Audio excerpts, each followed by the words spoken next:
కావలి నియోజకవర్గంలో ఈరోజు మత్స్యకారులు రోడ్డు మీద పడిన పరిస్థితి. అయితే మత్స్యకారుల కోసం ప్రభుత్వం ఎలాంటి భరోసానిస్తోంది సార్?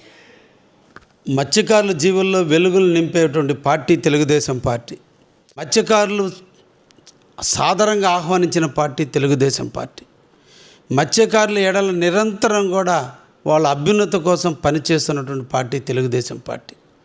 తెలుగుదేశం చంద్రబాబు నాయుడు ముఖ్యమంత్రిగా ఉన్న కారణం ఎన్టీ రామారావు దగ్గర నుంచి కూడా బీసీలకు అందరూ కూడా పదవులు ఇచ్చినటువంటి పార్టీ తెలుగుదేశం పార్టీ.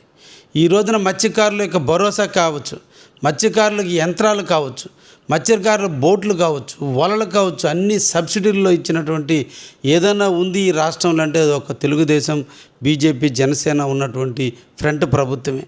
ఇప్పటికే వాళ్ళందరూ కూడా గతంలో 10,000 రూపాయలు మత్స్యకార భరోసా ఇస్తుంటే ఈరోజు 20,000 రూపాయలు ఇచ్చి ఈ 2 నెలల కాలంలో ఏప్రిల్ 15 నుంచి జూన్ 15 వరకు వాళ్ళు వేటను నిషేధిస్తున్నారు. కాబట్టి వాళ్ళకి ఏదో ఒకటి అండగా ఉండాలనే ఉద్దేశంతో వాళ్ళకి కూడా 20,000 రూపాయల లెక్కన రేపు ఏప్రిల్ 15 తేదీన ఇవ్వబోయేటువంటి పార్టీ కూడా తెలుగుదేశం పార్టీ.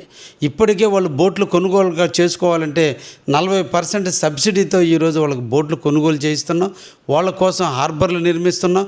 వాళ్ళ కోసం అన్ని రకాల సదుపాయాలు కల్పిస్తున్నటువంటి పార్టీ అంటూ ఉందంటే అది తెలుగుదేశం పార్టీ. మత్స్యకారులకి తెలుగుదేశానికి విడదీయరానేటువంటి బంధం ఉంది, ఆ ప్రేమ ఉంది, ఆ వాత్సల్యం ఉంది.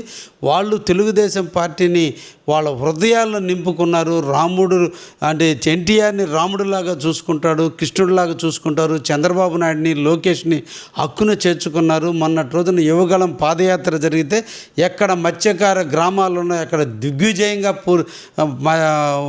యువగళ కార్యక్రమం జరిగిందంటే మత్స్యకారులకి తెలుగుదేశం ఉన్నటువంటి ప్రేమ అటువంటిది. కాబట్టి ఎక్కడో ఏదో చిన్న అపశృతి జరిగినప్పుడు దాన్ని నివృత్తి చేసేదానికి ఈరోజు మా ప్రభుత్వం పనిచేస్తుంది, పార్టీ పెద్దలు పనిచేస్తున్నారు.